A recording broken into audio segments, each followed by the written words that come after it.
안녕하세요. 시니어 여러분의 복지를 수호하는 시니어 복지방위대의 김상사입니다.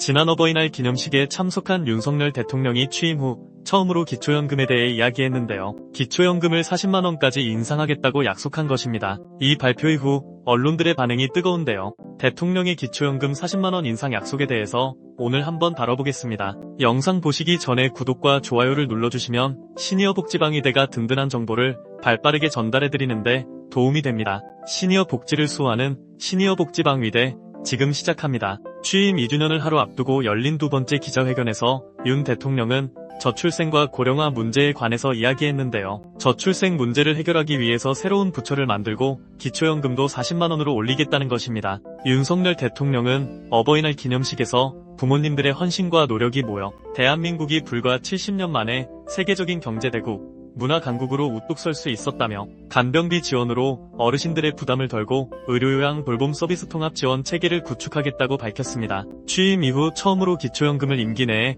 40만원까지 인상하겠다고 약속해 관심을 끌고 있기는 하지만 아쉽게도 언제 어떤 방법으로 기초연금을 40만원까지 인상할 것인지, 국민연금 연계 감액과 같은 조항은 언제부터 폐지할 것인지 등의 구체적인 대안이 없어 큰 아쉬움을 사고 있는 것이 사실입니다. 2024년 현재 기초연금은 어르신들의 소득과 재산, 그리고 부채까지 모두 반영한 소득 인정액이 단독 가구 213만원, 부부 가구 340만 8천원 이하면 받으실 수 있는데요. 사실 윤석열 대통령은 지난 2022년 대선 과정에서 기초연금을 40만원으로 1인당 10만원씩 인상해서 노인 빈곤율을 5% 낮추겠다고 공약을 했었고, 국민연금 연계 감액 또한 세심한 조정으로 어르신들의 손해를 최소화하겠다고 밝혔었는데요. 이번 달까지인 국회 연금개혁특별위원회의 활동 기한이 아직 끝나지 않았지만 대통령 취임 후 만 2년이 지난 2024년 현재 기초연금 40만원 지급에 대한 어떠한 구체적인 해법도 제시하지 못한 상황입니다. 최근 공론화위원회에서 발표한 시민대표 50인의 투표 결과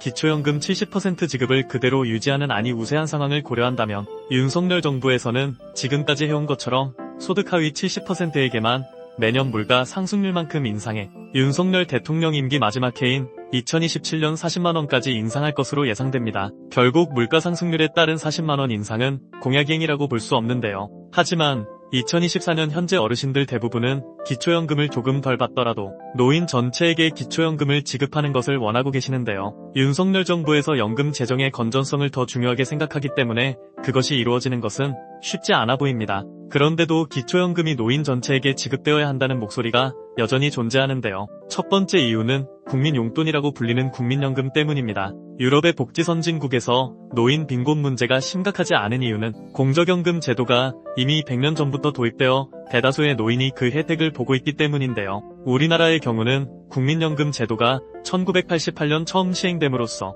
현재 국민연금 수급률이 38% 정도에 그치고 있고 평균 월 수급액도 63만원 정도에 불과합니다. 사실 평균은 월 63만원이라고는 하지만 이 중 50% 이상이 월 40만원 미만의 국민연금을 받는 상황입니다. 두 번째는 기초연금 수급자 선정을 위해 투입되는 행정비용입니다. 지난 아동수당 도입 당시 하위 80%에게만 지급하려던 당초 계획을 소득 파악을 위한 행정비용이 오히려 더 클 수 있다는 이유, 모든 대상자로 확대 실시했었습니다. 기초연금도 같은 소요 비용이 있는데요.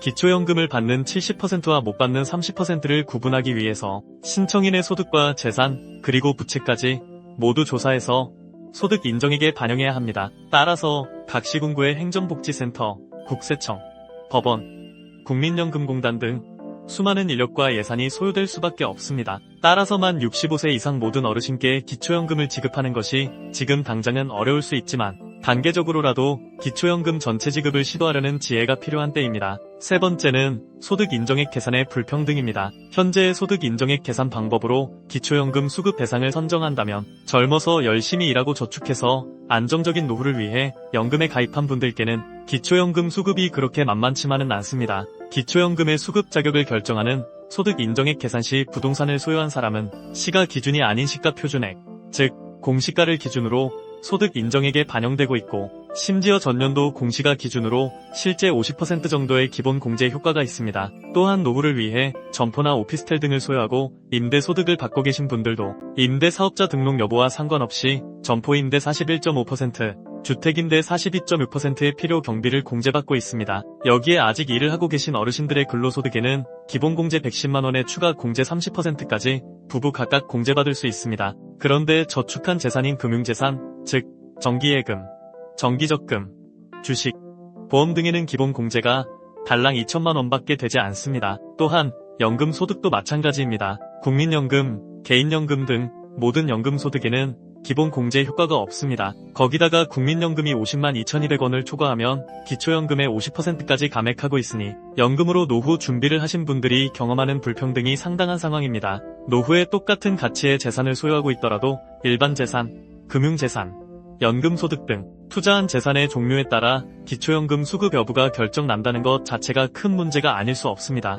열심히 모아서 돈 벌고 연금을 받았더니 기초연금을 주지 않는다면 이것은 큰 불평등이라고 할 수 있겠죠. 네 번째는 노인 빈곤율을 부추기는 정부의 무책임한 정책입니다. 윤석열 정부에서는 아직도 기초연금 노인 전체 지급에 대해 연금 재정의 악화와 예산 부족의 이유로 현재 소득 하위 70%에게 지급하고 있는 기초연금을 선택적 복지로 전환해야 한다고 주장하고 있습니다. 하지만 선진국에 진입했다고 자평하고 있는 대한민국의 연금 지출은 OECD 평균의 절반에도 미치지 못하는 수준입니다. 기초연금에는 큰 투자를 하지 않는 것에 반해 공무원연금, 군인연금에는 매년 10조 원씩 세금을 투입하고 있기에 연금 재정의 고갈을 명분으로 하여 노인 빈곤율에 대한 정부의 책임을 회피하는 것은 무책임한 정책이라고 할 수 있습니다. 물론 현재 기초연금 그리고 기초연금과 관련된 국민연금 연계 감액 등 다양한 독소조항의 문제가 비단 윤석열 정부만의 문제라고 할 수는 없습니다. 하지만 연금개혁을 공약으로 내세운 만큼 이전 정부가 해결하지 못했던